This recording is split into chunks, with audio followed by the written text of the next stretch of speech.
Një ngjarje skandaloze është shënuar në burgun e Shtipit, ku dyshohet se policët e burgut kanë ndihmuar një të burgosur në kërkimin e drogës që ishte futur ilegalisht në ambientet e burgut. Sipas asaj që bëri të ditur drejtori i drejtorisë për ekzekutimin e sanksioneve, Aleksandar Pandov, një automjet i dyshimt është ndalur pranë hyrjes së burgut, por gardiani nuk ka regjistruar identitetin e personave që ndodheshin në të. Nga automjeti, një person ka hedhur një top mbi murin e burgut.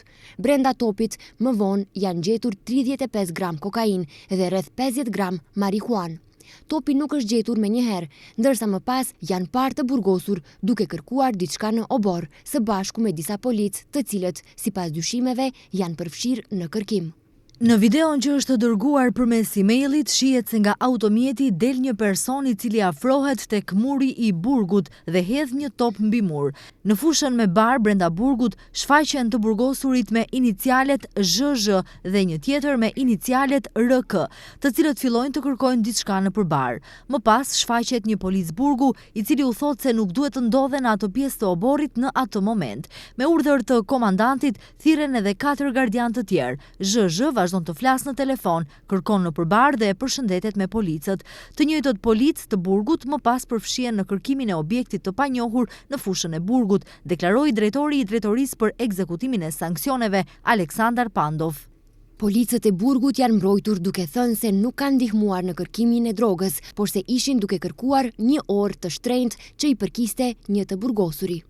Kur drejtori i ka pyetur personat se çfarë po kërkonin, ata kanë dhënë një shpjegim mjaft të pazakont. I burgosuri ZZ pretendoi se po luante me qenin e burgut dhe se kishte një orë të shtrenjtë, të cilën nuk e kishte deklaruar gjatë pranimit në burg. Sipas tij, qeni ja kishte marrë orën dhe kishte vrapuar në përfush, ndërsa të tjerët e kishin ndihmuar për ta kërkuar. Me urdhër të drejtorit është formuar një komision disiplinor. Edhe pse u konstatua se 3 nga policët duhet të ndoshkohen, komisioni nuk ka konstatuar fajsi dhe ka besuar në versionin e tyre se kanë qenë në kërkim të orës.